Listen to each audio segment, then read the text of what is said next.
wabarakatuh. Kembali lagi di my YouTube channel. Jangan lupa like, share, comment, and subscribe.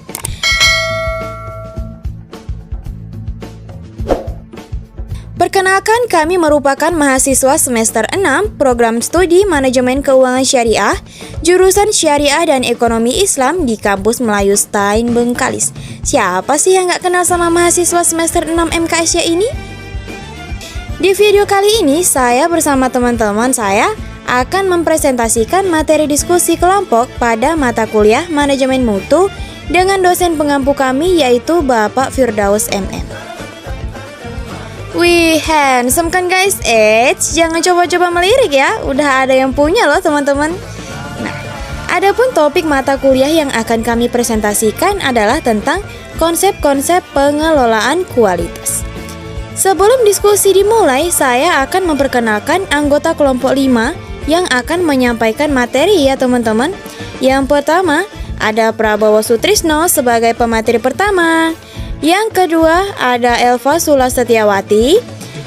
Yang ketiga, Fitri Safira.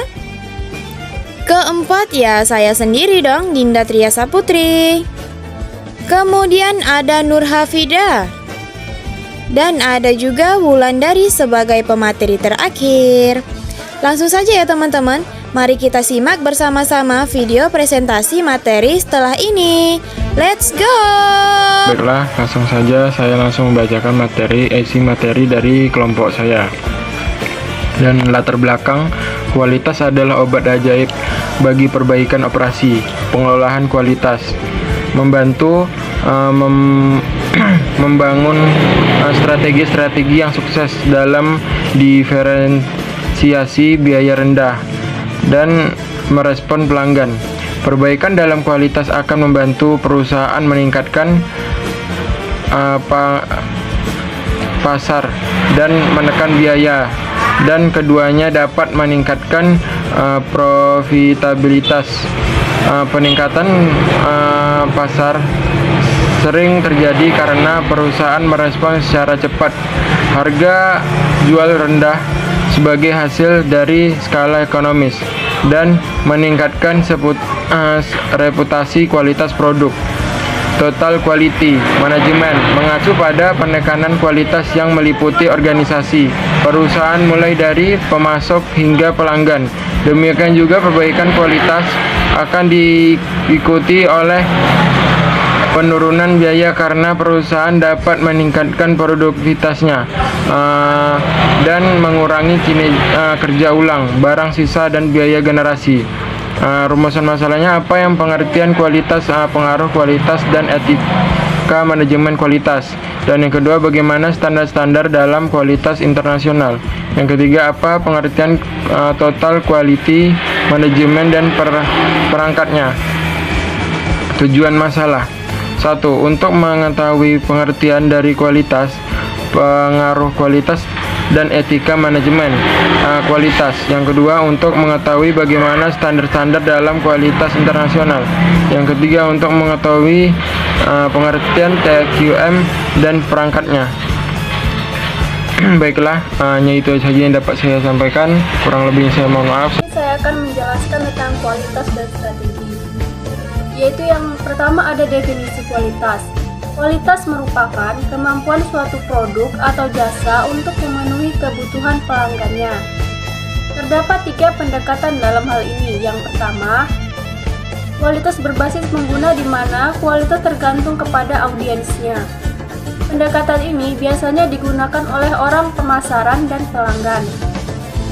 Yang kedua, kualitas berbasis manufaktur yang biasanya diterapkan oleh manajer produksi. Dalam pendekatan ini, kualitas suatu barang berarti pemenuhan standar dan membuat produk dengan benar sejak awal. Yang ketiga adalah kualitas itu berbasis produk yang memandang bahwa kualitas sebagai variabel yang presisi dan dapat dihitung. Yang kedua ada kualitas dan strategi. Menurut Al-Nur Palmer Hospital, menemukan bahwa kualitas merupakan obat kuat untuk memperbaiki operasi. Mengelola kualitas membantu membangun strategi diferensiasi, biaya rendah, dan respon cepat sukses. Kualitas adalah faktor penentu keberhasilan bagi perusahaan-perusahaan. Peningkatan kualitas membantu perusahaan meningkatkan penjualan dan mengurangi biaya yang kemudian akan meningkatkan keuntungan.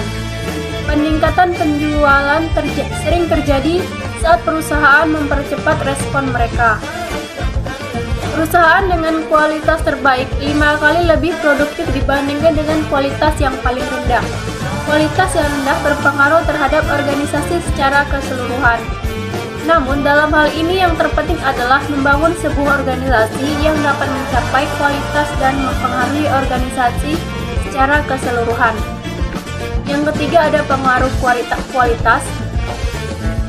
Kualitas merupakan elemen yang penting dalam operasi. Ada beberapa alasan kualitas itu penting, yaitu yang pertama ada reputasi perusahaan, yang kedua ada kehandalan produk, yang ketiga ada keterlibatan global, yang keempat biaya kualitas, yang kelima biaya pencegahan, yang keenam biaya penaksiran, yang ketujuh kegagalan internal, dan yang kedelapan biaya eksternal. Selanjutnya ada etika dan manajemen kualitas. Bagi seorang manajer operasi, memberikan produk dan jasa yang sehat, aman, dan berkualitas kepada pelanggan adalah salah satu pekerjaan yang terpenting. Kurangnya proses desain dan produksi, pengembangan produk-produk berkualitas rendah tidak hanya mengakibatkan biaya produksi yang lebih tinggi, tetapi juga dapat menimbulkan kecelakaan, tuntutan hukum, dan bertambahnya peraturan pemerintah. Ada banyak pihak berkepentingan yang terlibat dalam produksi dan pemasaran produk-produk berkualitas rendah, termasuk pemegang saham, para pekerja, pelanggan, pemasok, distributor, dan kreditor. Dalam hal etika, setiap perusahaan harus mengembangkan nilai inti yang menjadi panduan sehari-hari untuk semua orang. Saya akan melanjutkan membaca dari teman saya sebelumnya. Di sini saya akan membacakan mengenai bagian 2.2 yaitu standar kualitas internasional. Nah, yang ada pengertian standar dan ISO. Nah, standar adalah kesepakatan-kesepakatan yang telah didokumentasikan yang di dalamnya terdiri antara lain mengenai spesifikasi-spesifikasi teknis atau kriteria-kriteria yang akurat yang digunakan sebagai peraturan, petunjuk, atau definisi-definisi tertentu untuk menjamin suatu barang, proses, produk, atau jasa sesuai dengan yang telah dinyatakan. Nah, ISO atau The International Organization for Standardization adalah badan standar dunia yang dibentuk untuk meningkatkan perdagangan internasional yang berkaitan dengan standar barang dan jasa. Perdagangan standar internasional atau ISO adalah suatu asosiasi global yang terdiri dari badan-badan standarisasi nasional yang beranggotakan tidak kurang dari 140 negara. ISO merupakan suatu organisasi di luar pemerintahan non-government organization yang berdiri sejak tahun 1947. Nah, misi dari ISO adalah untuk mendukung pengembangan standarisasi dan kegiatan-kegiatan terkait lainnya dengan harapan untuk membantu perdagangan internasional dan juga membantu pengembangan kerjasama secara global di bidang ilmu pengetahuan, teknologi, dan kegiatan ekonomi. Kegiatan pokok ISO adalah menghasilkan kesepakatan-kesepakatan internasional yang kemudian dipublikasikan sebagai standar internasional. Yang B ada kebutuhan standar ISO. Standar internasional.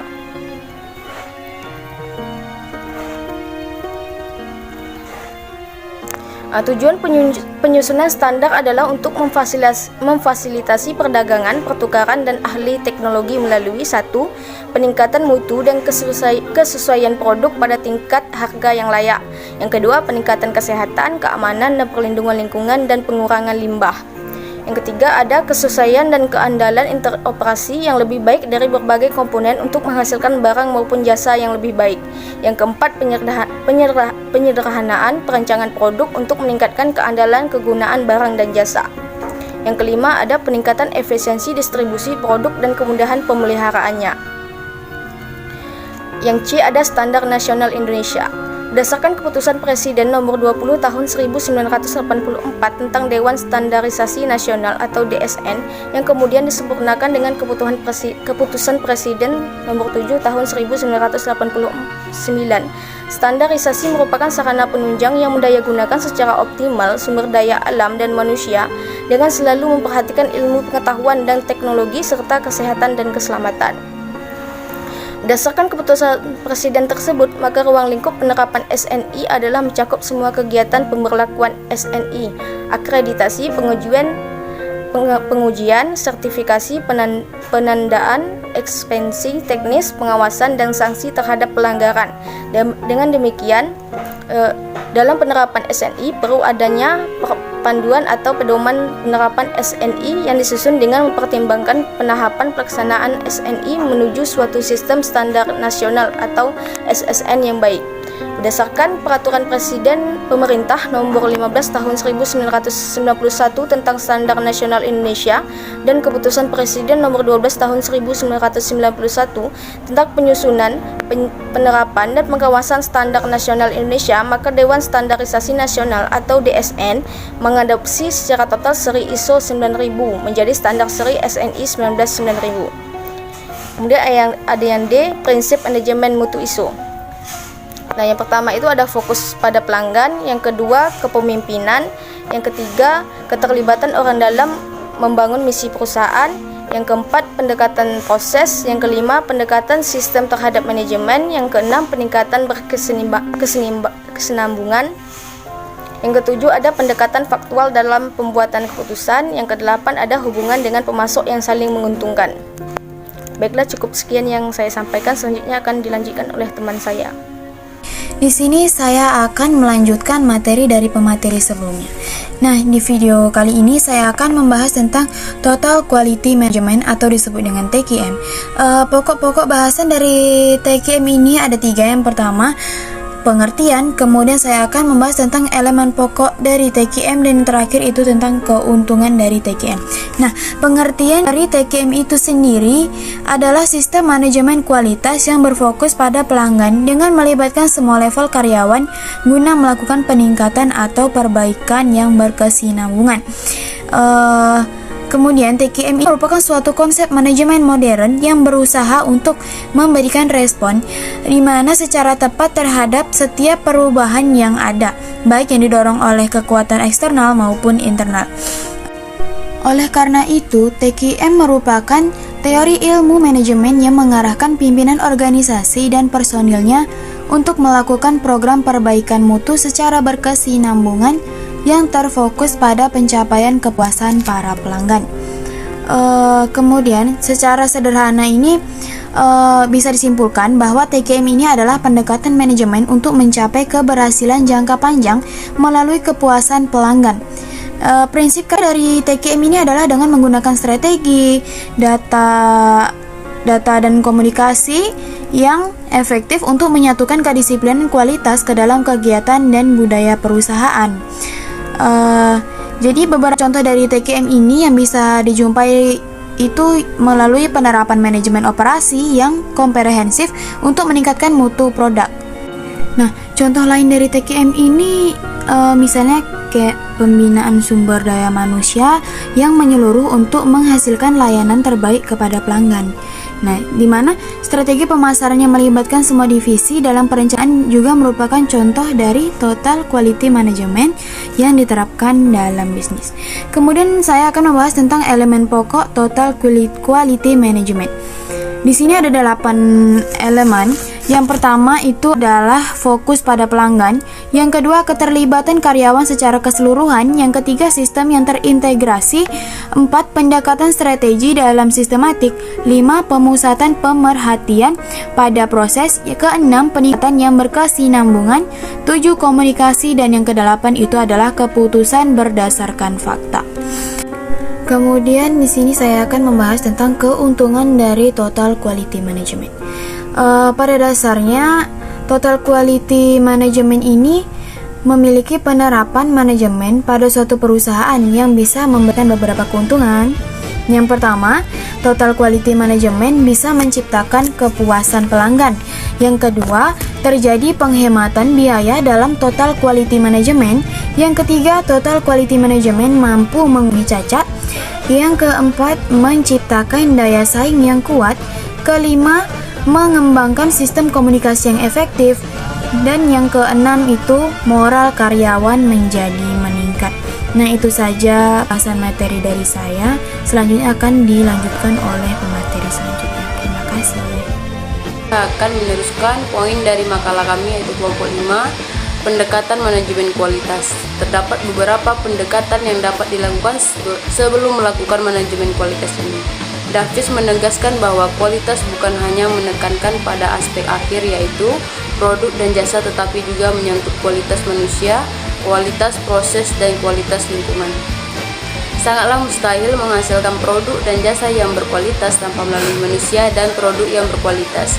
Davis mengidentifikasikan 5 pendekatan perspektif kualitas yang dapat digunakan oleh para praktisi bisnis, yaitu poinnya yang pertama transcendental approach, yang kedua product based approach, yang ketiga user based approach, yang keempat manufacturing based approach, dan selanjutnya value based approach. Yaitu kualitas dalam pendekatan ini adalah memandang kualitas dari segi nilai dan harga. Kualitas didefinisikan sebagai affordable excellence.